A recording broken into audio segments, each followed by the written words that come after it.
Saudações, gente bonita. Mestre Leider aqui falando. Em Goiás são 7 horas e 24 minutos e fazem 13 graus. O dia tá bonito, muito bonito. Faz pouco tempo que o sol se ergueu.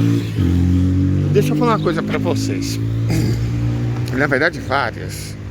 Espero que vocês me acompanhem nessa conversa. Ontem ficou claro o perfil do vice do candidato Donaldo, que é candidato à presidência dos Estados Unidos, né? O vice é um sionista ferrenho, fervoroso, desde sempre, mas 4 anos atrás ele passou por uma mudança. Como é que eles falam? Rebranding, né? Que o Brasil para lerdos costuma fazer. Por exemplo, aquele influencer famoso que era gordito e agora tá mais magro, né? Tá bem mais à direita, se é que vocês me entendem. Então, passou por um rebranding. Ele era russofóbico, né? Era russofóbico. E passou a ser sinofóbico.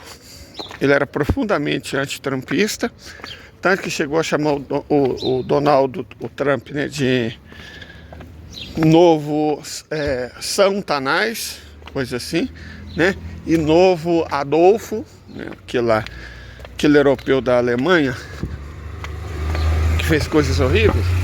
Então, chegou a acusar o Trump de ser o novo Santanás, o novo Adolfo.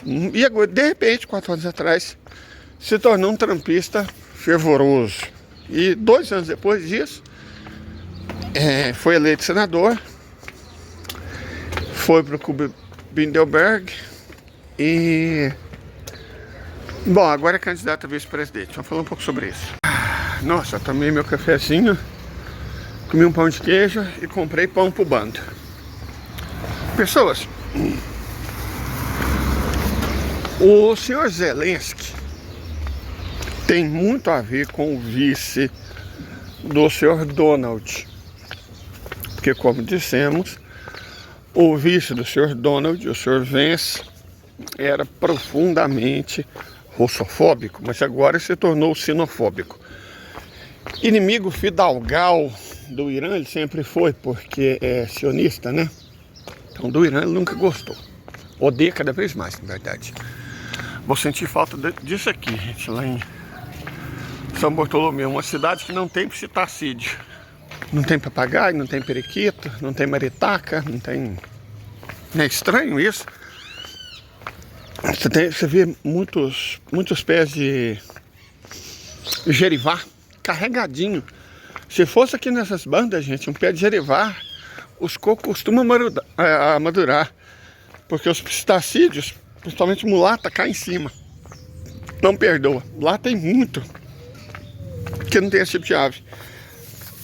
Acho que é por causa da altitude, que a vegetação é muito bem preservada. Mas enfim, voltando ao caso. O senhor Vance, ele... na verdade, os Estados Unidos parece que chegaram a uma conclusão, né? Vamos falar rapidamente sobre isso. Sobre o atentado que houve contra a vida do candidato à presidência, do qual o referido candidato escapou literalmente de maneira milagrosa. Uma mexida de cabeça no último milésimo de segundo salvou a vida dele. Nos últimos milésimos de segundo salvou a vida dele.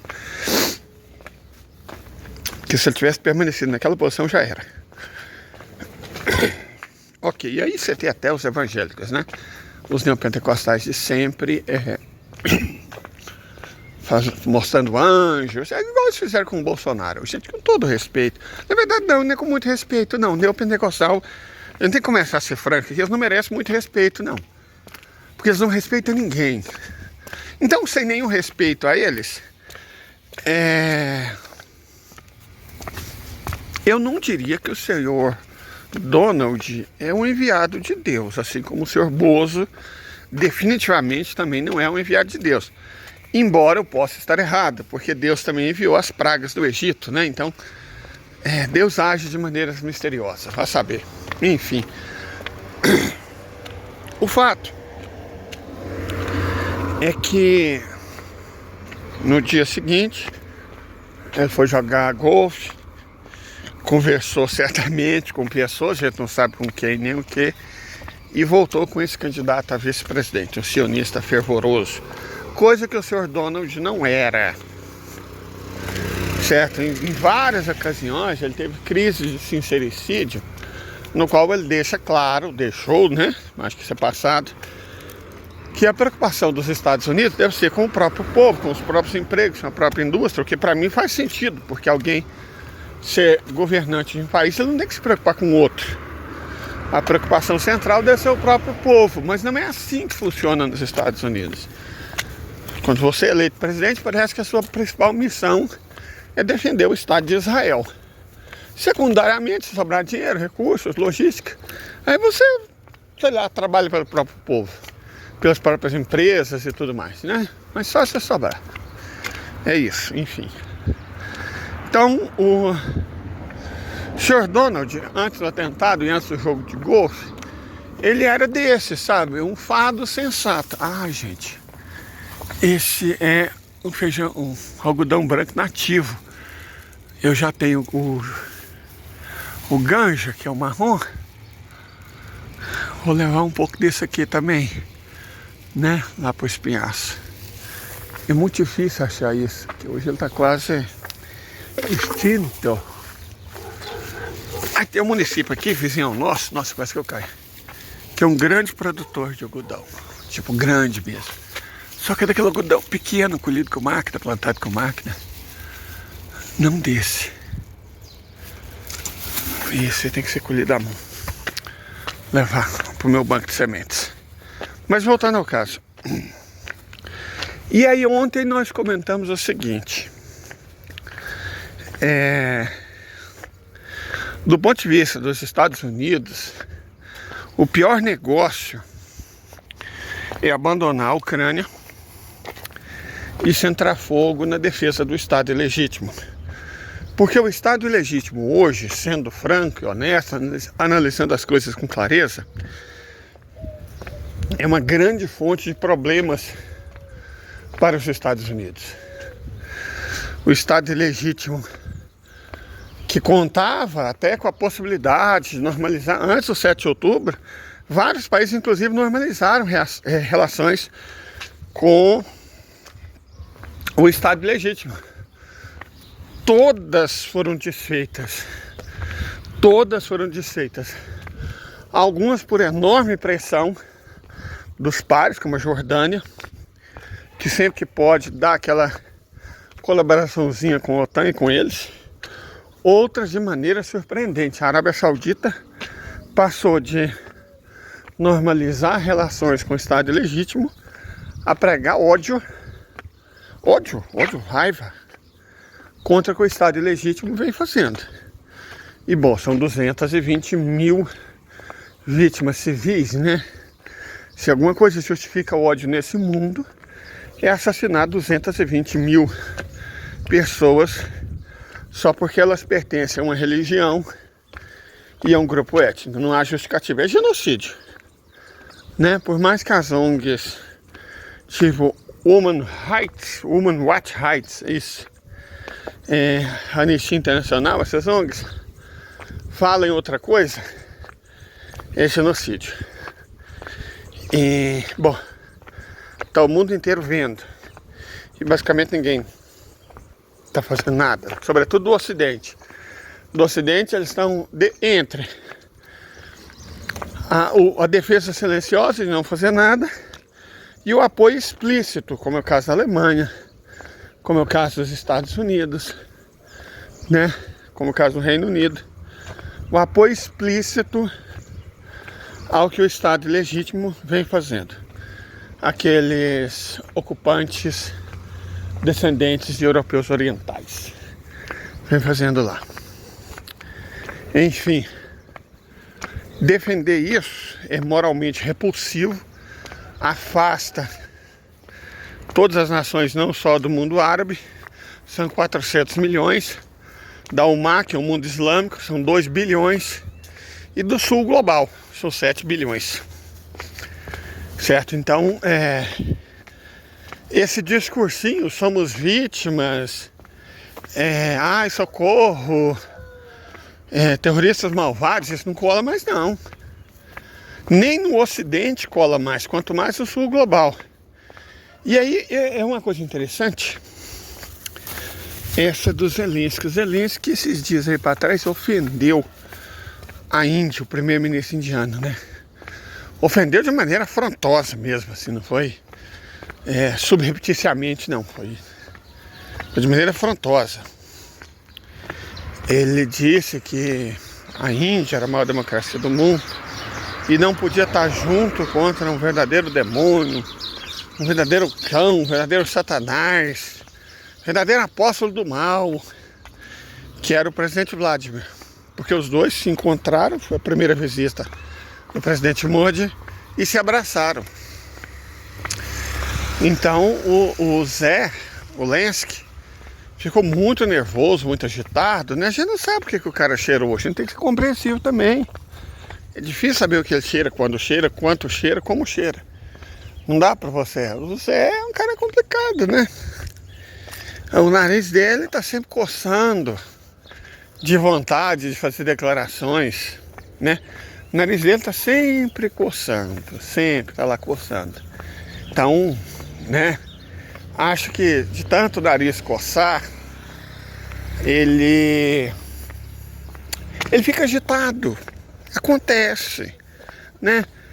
Os brancos, alguns brancos, esses brancos que usam essas coisas, eles têm dessa, eles ficarem agitados, né? Quando são contrariados, ainda mais branco europeu. Fica agitado e tem a coceira no nariz, tem um punhado de coisa, né? Isso vai afetando o cérebro, o estresse, né? Vai afetando o cérebro. Então ele fala coisas, muitas coisas, sem filtrar, sem parar para pensar. E ele ofendeu o Modi. Ofendeu o Modi e ofendeu a Índia. Não creio, não acredito que seja uma boa ideia. De fato, eu não creio. Terceira maior economia do mundo, o país mais populoso do mundo, líder do sul global, incontestável. Não é um inimigo que não era inimigo, que você não precisava ter. Então, não é um inimigo que você ganha de graça, sabe? Se você está no meio de um conflito, você precisa de amigos, de aliados, ou pelo menos de isentos. Só que por causa da coceira no nariz, entre outras coisas, o senhor Zé falou uma bobagem imensa, enorme. E bom, a chancelaria da Índia já chamou o representante da Ucrânia às falas. Não foi divulgado o que foi discutido não, mas com certeza não foi um abraço caloroso entre as duas chancelarias. Então, o senhor Zé cometeu um ato profundamente estúpido.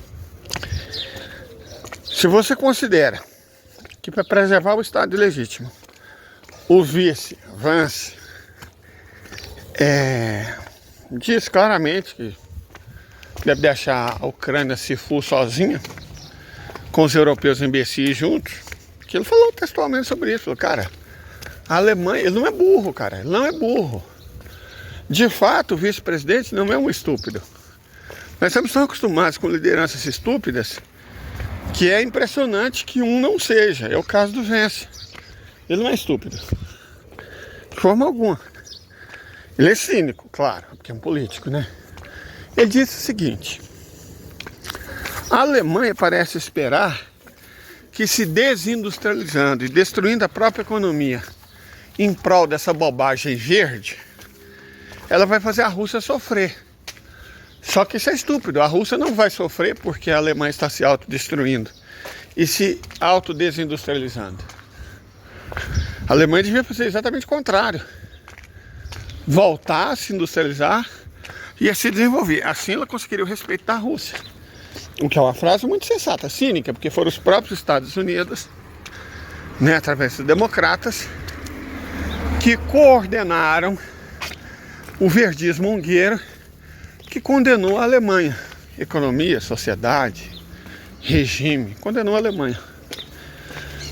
Então, né, ele basicamente eximiu os Estados Unidos de culpa. O que não é errado, ele é candidato a presidente dos Estados Unidos, não da Alemanha. Então é isso, esse é o jogo. Mas isso, gente, é péssimo para a Ucrânia, mas é pior ainda para os Estados Unidos. Como assim? Pior ainda para os Estados Unidos. Os Estados Unidos enterraram 600 bilhões de dólares na Ucrânia.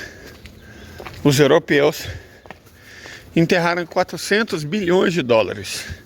Então, em 2 anos e meio, 1 trilhão de dólares foram enterrados na Ucrânia para destruir a Rússia e a economia russa. Economia russa que passa da 7ª para a 4ª maior do mundo, se reindustrializa, torna-se novamente uma grande potência econômica e militar, rearranja, né, completamente a geopolítica internacional, fortalece os BRICS, enfraquece o G7, humilha o dólar. Na verdade, em outubro veio aí o plano de 3 anos para destruir o dólar como moeda de reserva. Então a única coisa que eles conseguiram foi fortalecer enormemente os inimigos. O Irã nunca teve tão bem, a República Popular Democrática da Coreia nunca teve tão bem, a China nunca esteve tão bem. E a Rússia, cara, a Rússia tá navegando em céu de brigadeiro. Enquanto eles estão destruídos. O Reino Unido é um guimba patético do que já foi, né? Por mais que a imprensa deles minta, deixa eu mostrar um exemplo aqui.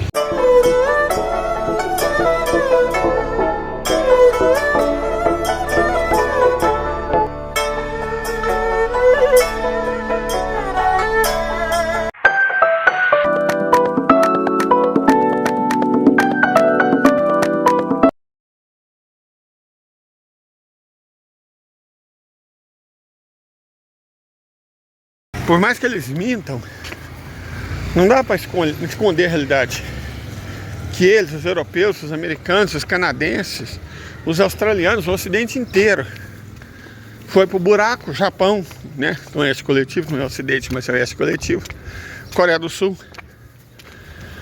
Os países todos foram pro buraco. Enquanto o sul global emerge como maior força econômica, política desse planeta, e militar também, desse planeta. Então deu tudo errado, tudo, nada deu certo. E pior do que isso, a situação dos Estados Unidos é nitidamente pré-falimentar. Nós já falamos sobre as dívidas. A dívida pública do governo federal está alcançando 35 trilhões de dólares. A dívida das famílias ultrapassou 25 trilhões de dólares.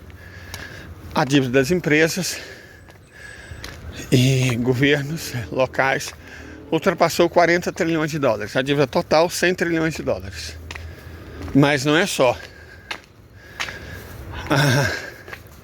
As obrigações não recebíveis, né? As obrigações não recebíveis, elas chegam nos Estados Unidos a 217 trilhões de dólares. O que são essas obrigações não recebíveis? São aquelas promessas de pagamento futuro, aposentadoria, pensão, fundo de renda fixa ou variável, que não tem como ser honrada. Ou seja, as pessoas estão pagando por elas, esperando que vão receber, mas não vão receber porque não existe dinheiro para pagá-los. É a mistura de jogo do tigrinho com esquema de pirâmide. 217 trilhões de dólares. E esse não é o maior número do fracasso dos Estados Unidos. são os derivativos. 628 trilhões de dólares. Então, se você somar tudo, dívida, obrigações não recebíveis e derivativos, o buraco que os Estados Unidos estão enterrados se aproxima de 1 quatrilhão de dólares. E com dados oficiais, vindos do próprio governo ou do próprio Estado norte-americano. Então é isso que vai destruir os Estados Unidos. Dívidas impagáveis que vão conduzir à desdolarização. Não bastasse isso, a bolsa deles é uma farsa. Está a milímetros de quebrar. E da bolsa depende o rendimento de basicamente mais da metade da população americana. Inclusive essas obrigações não recebíveis. Então, se eles quebrarem, imediatamente 100 milhões de norte-americanos que não estão não são economicamente ativos, ou seja, são aposentados, pensionistas, pessoas que não trabalham nem procuram emprego, vão ficar na lama. Sim, aposentado, pensionista, militar e policial reformado, bombeiro, vão ficar sem nada. 100 milhões deles, armados até os dentes. 100 milhões deles armados até os dentes. Aí vocês imaginam. Né? Opa, bom? Eu, seu moço. Tô passeando. Tô vendo se eu aproveito uma promoçãozinha aqui. É o que eu gosto. Deixa eu explicar aqui rapidinho. Eu viro e mexo, eu falo sobre os meus planos, né? Eu acho que eu sei plantar, todo mundo reconhece. Mas eu pensei, será que essas pessoas, esses maravilhosos, sabem que eu sei cozinhar? Porque se eu tô falando em montar um restaurante, acho que o mínimo exigível é que eu saiba cozinhar. Então hoje eu vou fazer um PF. Vou fazer um PF. Só um momento. Bom, fazer um PF, né? Para vocês verem. Só que eu já comecei com um problema. Simplesmente não tem verdura. Não tem alface, não tem couve, não tem rúcula, não tem agrião, não tem espinafre, não tem nenhuma verdura. Nenhuma. E é uma frutaria melhor do bairro. Vou tentar na de baixo. Ver se eu acho pelo menos um tipo de folha, né? Porque fazer um PF tem. Mas acho que eu vou ter que fazer a versão sem salada. E acho que isso também ilustra o problema que eu enfrento. Que qualquer um enfrenta, né? Que queira empreender nisso, que é a falta de ingrediente. No caso, eu não estou falando de ingrediente fresco, ingrediente bom, ingrediente de qualidade. Não estou falando de qualquer ingrediente. Eu simplesmente não encontrei folha. Nenhuma folha. E aí, bom, eu vou ter que improvisar, né? Mas eu vou fazer um PF e vou mostrar para vocês hoje. Espero que vocês pelo menos não desaprovem muito, certo? Mas vamos voltar agora com a questão ucraniana. Como nós estávamos dizendo, a Europa e os Estados Unidos torraram $1 trilhão em 2 anos e meio para destruir a Rússia e conseguiram o efeito exatamente contrário. Um efeito bumerangue elevado ao quadrado por fatorial. Trágico. Mas o problema maior não é esse. Diferente das outras guerras, que as empresas americanas, pelo menos esperavam os Estados Unidos destruir um país para depois pilhá-lo, vamos dar como exemplo a Líbia. A Líbia foi destruída. Aí depois ela foi saqueada. O Iraque foi destruído e depois foi saqueado. Dessa vez as empresas americanas contaram com o poder do exército, da marinha, da aeronáutica, principalmente das forças de segurança e espionagem dos Estados Unidos, e investiram centenas de bilhões de dólares antes da Ucrânia ser assimilada. E pior, acreditando que domina a Ucrânia, provoca a Rússia, aí a Rússia reage, sanções do inferno são aplicadas na Rússia, economia destruída. Com a economia destruída, inflação, tudo mais, essas coisas todas, começa uma revolta contra o presidente Vladimir, que seria deposto. e substituído por outros líderes, como se outros líderes. O plano era transformar a Rússia numa nova Iugoslávia, dividir ela na porrada de países, né? E submeter esses países um a um, acabando com a Rússia para sempre. Essa era a ideia. E teve idiota que acreditou que ela podia dar certo. E aí, gente rica, pessoas donas de centenas de bilhões de dólares. Os fundos de administração de recursos dos Estados Unidos, a Vanguard, a BlackRock e a JP Morgan, por exemplo, acreditaram piamente que daria tudo certo. E vamos contar com o ovo dentro da galinha. E vamos roubar a Ucrânia de tudo, privatização, infraestrutura energética, de transporte, porto, ferrovia, privatizar rodovia, todos os recursos minerais, as minas, o solo, não só a terra, compara metade da serra da Ucrânia, mas o solo, estava empacotando o solo e mandando para a Holanda, por exemplo, para a Alemanha, para roubar, pilhar a Ucrânia de tudo, de tudo, de tudo, de tudo, e imaginando que o dinheiro desse roubo pagaria o investimento deles e se transformaria em algo muito maior, né? Um peixe muito maior, que seria a Rússia. Eles acreditaram nessa bobagem. É óbvio que não deu certo, é evidente que não deu certo, né? Não precisa ser muito inteligente para entender que não tinha chance alguma de dar certo. Porque eles falaram que a Rússia ainda tinha armamento da Segunda Guerra Mundial e não sei o que. Era atrasada, pobre, sem base industrial. Pintaram a Rússia como se fosse um cão sarnento. Enquanto eles eram pitbulls de raça, novos, ferozes, apoiados pelo bulldog, né? Pelo bulldog, pelo pastor alemão. Eles iam massacrar o urso famélico. Deu tudo errado. Deu tudo errado. E aí, a prioridade dos Estados Unidos, considerando aquela questão que nós falamos, acabamos de falar, de mostrar a frutaria, que a enormidade da dívida, a fragilidade do mercado financeiro, a enorme exposição, porque a Vanguard, a JP Morgan, a BlackRock, eles não podem simplesmente esconder os prejuízos bilionários que estiveram na Ucrânia. São escrituráveis, então eles têm que mostrar, falar, nós tivemos um prejuízo de dezenas de bilhões de dólares investindo na Ucrânia, porque a Ucrânia perdeu e a Rússia tomou tudo. Tomou tudo, tudo, não vai devolver nada. Todo o dinheiro de vocês que nós aplicamos para fazer uma guerra e exterminar um povo, foi perdido.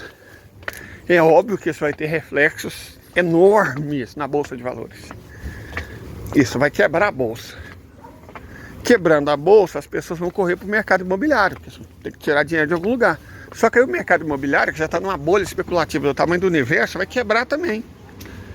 Porque vai estar todo mundo querendo vender. E aí vai querer vender pelo valor que eles compraram, só que eles não vão conseguir vender pelo que vale. E aí quebra. Quebrando o mercado acionário e o mercado imobiliário, quebra o mercado financeiro. Quebrando esses três mercados, eles vão ficar sem alternativa a não ser tirar dinheiro dos investimentos que tem lá fora. E aí o dólar, bom, o dólar não vai valer nada, porque não tem o que comprar nos Estados Unidos. Tá todo mundo querendo vender, tudo perdeu o valor. Todo mundo quer sair dos Estados Unidos, não entrar. E aí, cara, eles se lascaram de uma maneira que é até difícil explicar o alcance. Certo? Eles vão se lascar de uma maneira que o que eles podem fazer para tentar adiar o capitalismo americano, os Estados Unidos não tem mais salvação. Mas para adiar seria negociar com a Rússia. Falou, perdemos, erramos, fomos moleques. Fica aí com a metade sul e leste da Ucrânia e deixa o resto. A gente promete que ela não vai entrar para a OTAN, nem vai entrar para a União Europeia. Isso não tem palavra mesmo. Depois é só descumprir. Só que agora a Rússia não quer mais.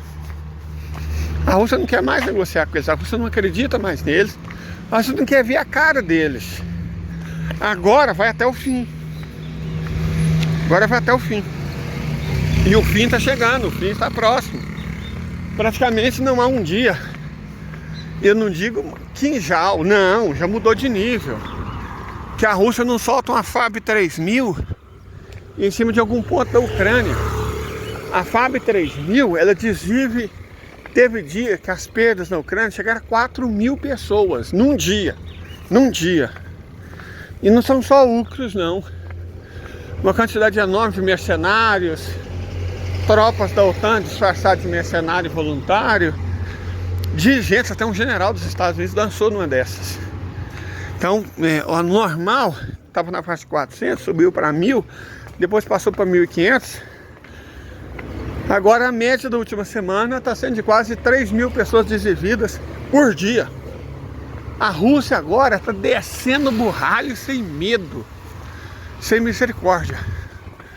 Vamos ver se a gente acha folha. Vamos tentar. Então,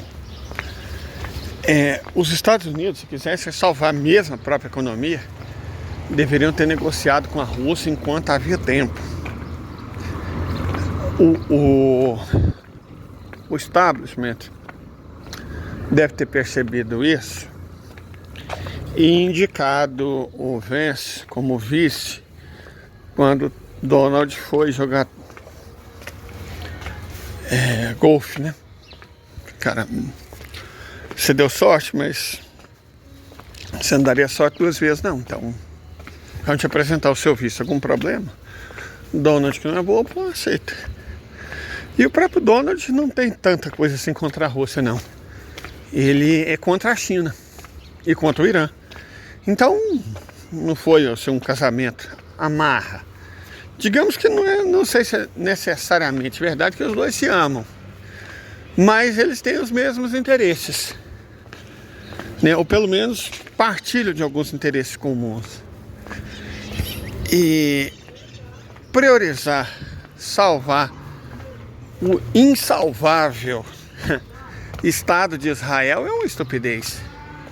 Porque o custo político, econômico é extraordinário. Vai atacar o Irã, cara. Cadê que esses caras estão? O que eles têm no lugar do cérebro? Porque se atacar o Irã, eles não estão dando conta dos Houthis. Eles não estão dando conta dos Houthis. Os Houthis colocou um porta-avião deles para correr. E o porta-avião era... peraí. Certo? Não deram conta dos Houthis. Porta-avião foi posto para correr. Porta-avião era... gente, mas tá caindo minhas batatas tudo, mas que coisa. Então, quem aprende Houthi não vai vencer o Irã. Não tem a mínima chance. Certo? Não tem a mínima chance. O Irã estendeu a mão, cara. O novo presidente do Irã estendeu a mão para os Estados Unidos. E eles vão mordê-la. Bom, mas isso vai dar ao Irã a justificativa que eles estavam precisando. Certo? Porque acho que o Vance ou o Donald se esqueceram que quem controla o Estreito de Hormuz é o Irã. E por ele passa metade do petróleo mundial. Fecha ele e a economia mundial quebra. Agora, não quebra com a mesma velocidade e intensidade. A da China sofre. O fluxo de petróleo para a China não sofreria diferença, né? Sofre porque o Ocidente quebra. O Ocidente ainda é um cliente. Mas a China mesmo não, a Índia não. Vietnã não, Rússia não. Rússia é um grande produtor de petróleo, ganharia ainda mais dinheiro, na verdade. Então, quem sofreria não é a economia mundial, na verdade. É a economia ocidental, que depende enormemente da importação de petróleo. E aí a Europa, se lembra, mês passado, que ela ofendeu a Arábia Saudita? E eu falei, o rei não vai deixar passar isso em nuvens brancas, não. Vai haver troco. E na pior hora possível. É como se fosse a lei de Murphy aplicada à geopolítica. A Arábia Saudita vai dar o troco na pior hora possível para o Ocidente. A pior hora possível está sendo desenhada. Porque está todo mundo com nojo do Estado ilegítimo, com ódio, querendo vingança pelas 220 mil pessoas que o Estado ilegítimo desviveu até agora. E é justo, né? É justo. 220 mil pessoas, em sua maioria mulheres e crianças. Nossa, cara, quando um europeu fez isso, em 33 e 45, Nossa, o mundo até hoje, né? Então, por que que... Na verdade, os europeus estão fazendo isso novamente, né? Os israelenses são descendentes de europeus orientais, essencialmente. Então eles estão fazendo de novo o que eles já tinham feito uma vez. Não tem muita diferença. E os árabes, os muçulmanos, eles são cada vez mais irritados, cada vez mais indignados. As ruas clamam por justiça. Então eu diria que é uma situação péssima para eles, uma situação muito ruim, essa em que eles se meteram. E vão afundar nela ainda mais para defender um Estado moralmente indefensável. Moralmente indefensável. Não tem defesa moral por que estão fazendo. Não existe. Sun Tzu fala, né, sobre não perder a prerrogativa moral. Exatamente por isso. Eles perderam a prerrogativa moral. Eles se vendiam como vítima, atacando como Estado, se defendendo como religião, como povo perseguido. E agora não tem mais como fazer isso.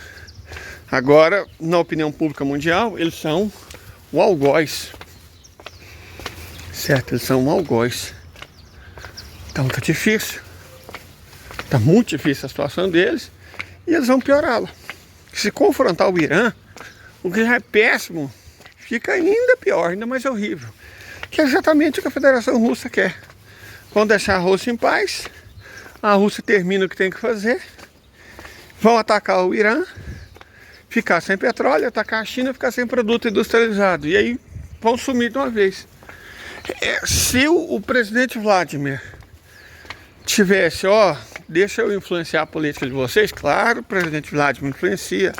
Escolhe aí para nós o pior candidato para nós e o melhor para vocês. Com certeza ele teria escolhido o Vence. Porque agora o Partido Democrata, cara, já ia perder. Já vai tomar uma surra. Né? Porque não adianta o establishment, a CIA e tudo mais, a imprensa, culpar o Irã, não, gente. Olha só se tem base um negócio desse. Não é nem trabalho interno, o que evidentemente é, né? Parece que o governador da Pensilvânia, o governador democrata da Pensilvânia, falou que um policial dele caiu de um muro de 2 metros quando tentava ir atrás do terrorista. Cara, e não vai aceitar que ninguém fale mal. Cara, esse sujeito é um idiota. Com certeza é, porque se você vê um atirador em posição de tiro, você não vai subir no telhado onde ele está e caçar briga com ele não, filho. Você vai atirar nele. O policial caiu do muro de 2 metros de altura porque foi confrontar. Vá pintar macaco. Que burrice, que estupidez. Ou, né, cumplicidade. Aí o governador democrata está nervosinho, ele não aceita críticas. Enfim, né. Foi inside job. Nitidamente foi inside job. E aí, para tentar disfarçar, estão tentando culpar o Irã do que eles fizeram. Ou tentaram fazer, né? Seja como for, Trump está eleito. E com o melhor vice possível para o sul global. Tenha um bom dia.